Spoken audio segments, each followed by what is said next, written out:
औज़ुबिल्लाहिमिनश्शैतानिर्रजीम बिस्मिल्लाहिर्रहमानिर्रहीम। मैं हूं मुदस्सिर वानी। आज आपकी खिदमत में फिर से हाजिर हूं एक नया वीडियो लेके, जिसमें हम लोग डिस्कस करेंगे ओवर थिंकिंग पे। ओवर थिंकिंग क्या है, इसके हार्मफुल इफेक्ट्स क्या है और इस ओवर थिंकिंग से कैसे बचा जा सकता है, ये सब हम लोग आज इस वीडियो में डिस्कस करेंगे। सबसे पहले जानेंगे ओवर थिंकिंग क्या है। ओवर थिंकिंग का मतलब है किसी चीज के बारे में जरूरत से ज्यादा सोचना, किसी चीज के बारे में हद से ज्यादा सोचना, किसी चीज के बारे में बार बार सोचना या किसी काम के बारे में बार बार सोचने को हम ओवर थिंकिंग बोलते हैं।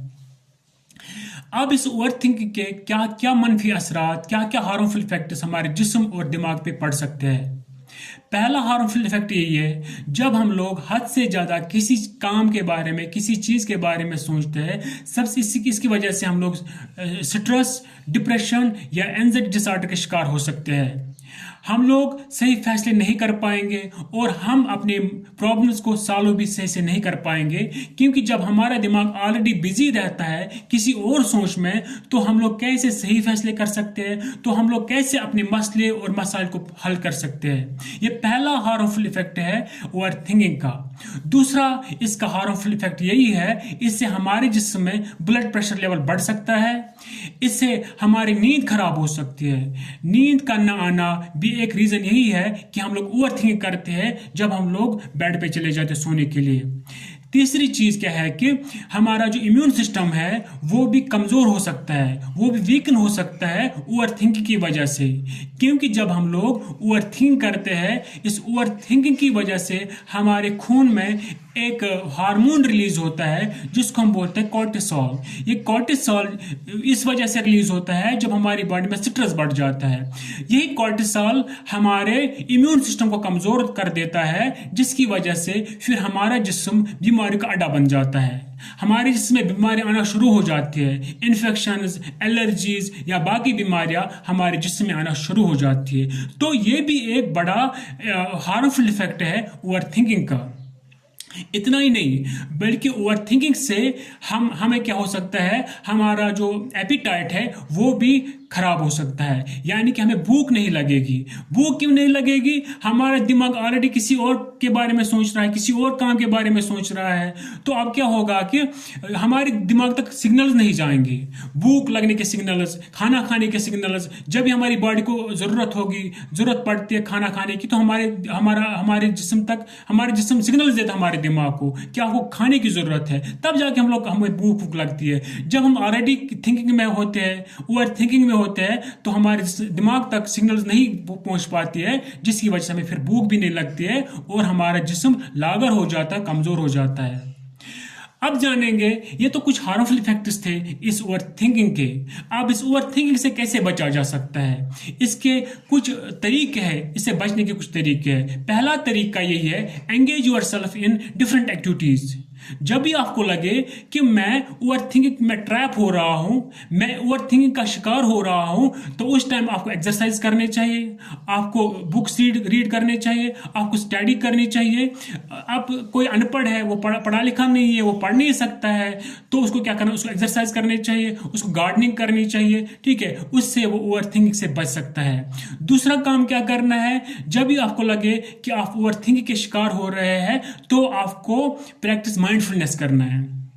प्रैक्टिस माइंडफुलनेस का मतलब क्या है कि एक टाइम पे एक ही काम करना है। जैसे आप खाना खा रहे हो, तो खाना खाने के टाइम सिर्फ खाना ही खाना है, बल्कि ना ही टेलीविजन देखना है, ना मोबाइल फोन चलाना है, ना किसी के साथ डिस्कशन करना है, ना लोगों के साथ बातें करनी है। इस टाइम आपको सिर्फ एक ही काम पे फोकस करना है, वो है खाना खाना। यानी कि एक टाइम पे एक ही काम करना है। इससे हम लोग ओवर थिंकिंग से बच सकते हैं।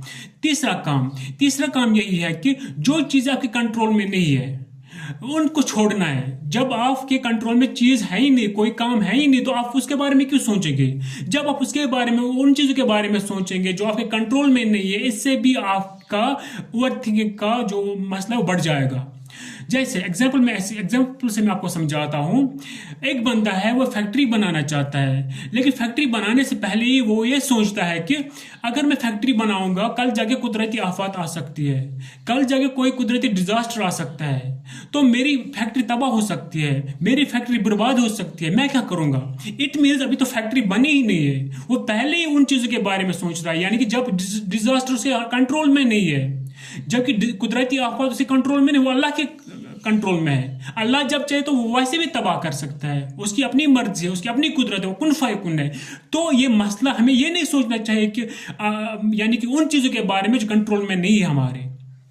इससे जब हम उन चीजों के बारे में सोचना बंद करेंगे तो हम लोग बच सकते हैं ओवर थिंकिंग से।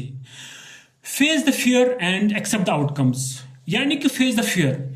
हमें क्या है, हम जब कोई प्लान बनाते हैं तो सबसे पहले ये सोचते हैं लोग क्या कहेंगे। अरे यार, अगर मैं कोई प्लान बना रहा हूं तो इसके नताज नेगेटिव भी अगर आए, इसके नताज अगर आपके बरक्स भी आए, आपके हिसाब से नहीं आएंगे, तब भी क्या लोग कहेंगे, तो कोई मसला नहीं है ना।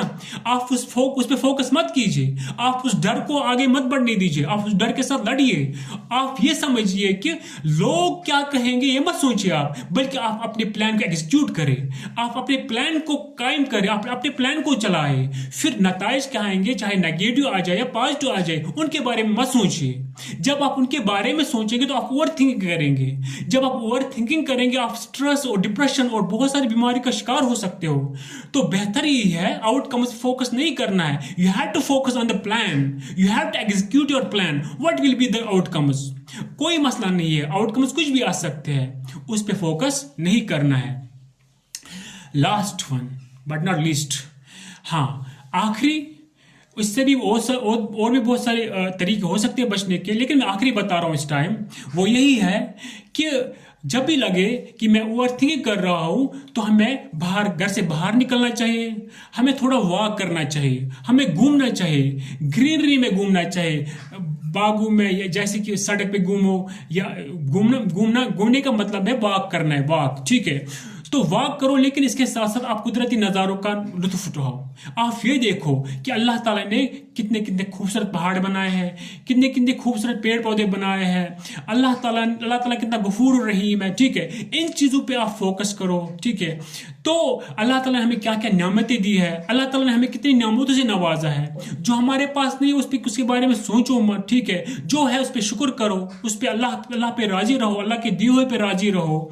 तो लेकिन इस वाक़ के दौरान जब आप ये सब सोचोगे तो इसके दौरान और एक काम करना है, जो भी आपके पास डिवाइसेस होंगे, जो भी आपके पास इलेक्ट्रॉनिक डिवाइस, उनको बंद रखना है, उनको दूर रखना है अपने आप से, उनके साथ कोई कांटेक्ट नहीं, कोई टच नहीं करना है इस दौरान जब आप लोग वॉक करें। तो ये वॉक भी आपको बहुत हद तक अमन देगा, आपके दिमाग को, आप बहुत हद तक अपने आप को ओवर थिंकिंग से बचा सकते हैं। तो ये था हमारा आज का वीडियो। Thank you.